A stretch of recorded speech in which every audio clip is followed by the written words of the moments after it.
सिर से सीने में कभी, पेट से पांव में कभी, एक जगह हो तो कहें दर्द इधर होता है।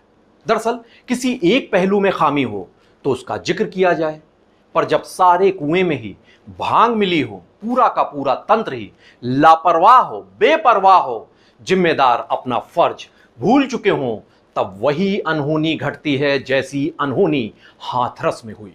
नमस्कार, मैं हूं ज्ञानेंद्र शुक्ला। यूपी का ज्ञान में आज हम चर्चा करेंगे हाथरस में हुए हादसे और मौत के तांडव की, और उसके पीछे बरती गई आपराधिक लापरवाही की।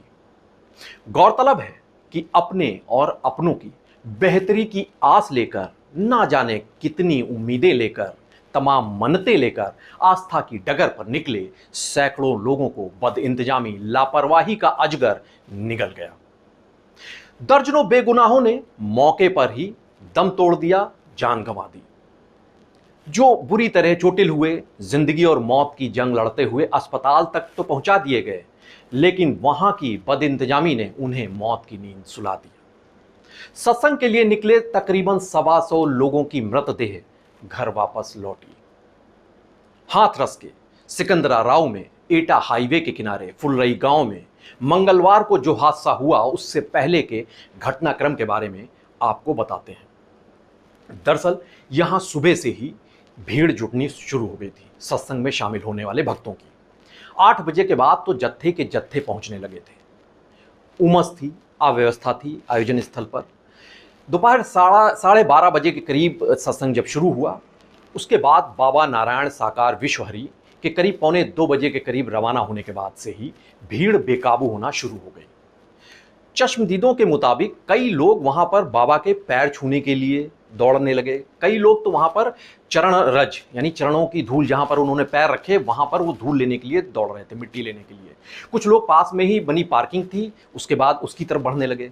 सेवादार इस दौरान लोगों को आगे बढ़ने से रोक रहे थे। यहां बड़ी कोताही बरती गई। निकासी का रास्ता बहुत ही कम चौड़ा था। भीड़ जब बढ़ने लगी तो बड़ी संख्या में लोग आसपास की जो दलदली जमीन थी, बारिश की वजह से और भी ज्यादा वहां फिसलन हो गई थी, वो वहां पर फंसने लगे। इसी बीच धक्का मुक्की और अफरा तफरी भी शुरू हो गई, भगदड़ होने लगी। फिर तो फिसलन भरी जो जमीन थी उस पर लोग गिरने लगे, जिसमें ज्यादातर महिलाएं और बच्चे थे, बुजुर्ग थे। पीछे से आ रही हजारों की भीड़ इन गिरे हुए जो लोग थे इनको कुचलते हुए आगे भागती रही। उसके बाद तो जिसे जैसा मौका मिला उसने देखा ही नहीं कि वो किसकी गर्दन पर पांव रखकर भाग रहा है, कौन उसके पैरों के नीचे मर रहा है, दम तोड़ रहा है। इसके बाद बेकाबू भीड़ को रोकने वाला, टोकने वाला कोई नहीं था। कुचल कर, दब कर कई लोगों ने मौके पर ही दम तोड़ दिया।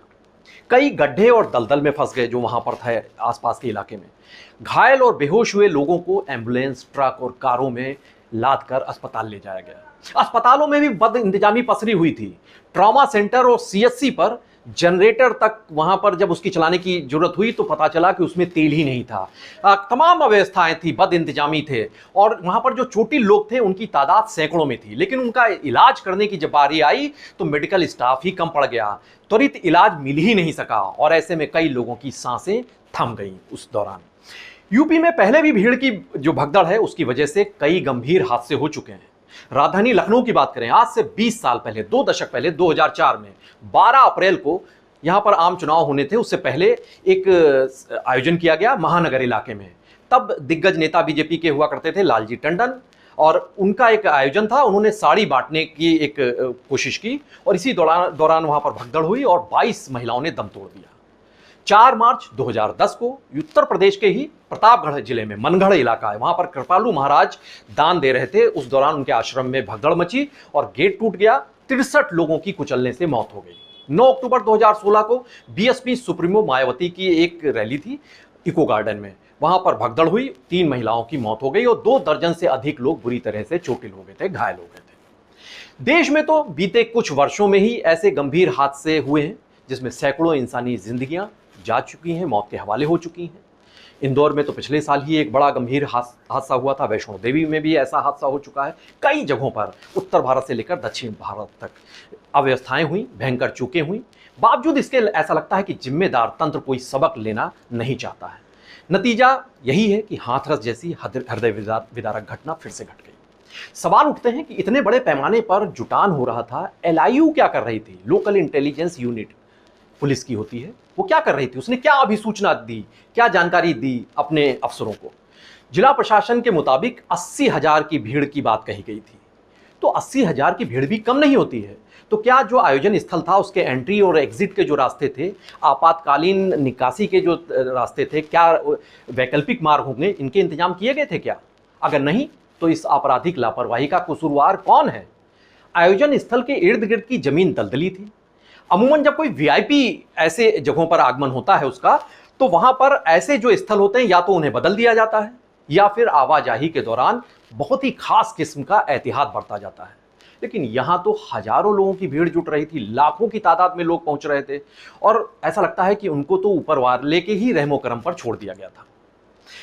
ट्रॉमा सेंटर में जब ले जाया गया, वहां पर सरकारी अस्पतालों का हाल वो किस तरीके से बदहाल है वो दिखाई दिया। डॉक्टर, स्टाफ, ऑक्सीजन की किल्लत दिखाई दी।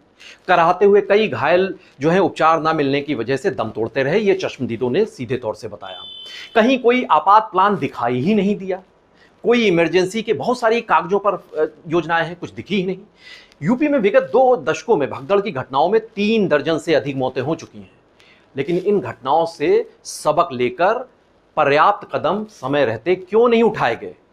बहरहाल अब घटना हो गई है, हादसा हो गया है, उच्च स्तरीय जांच कराई जा रही है, मुआवजे का ऐलान हो चुका है, आवाजाही के सिलसिले चल रहे हैं, दौरे हो रहे हैं। मुमकिन है कि कुछ कमजोर गर्दनें नाप दी जाएंगी जल्द ही।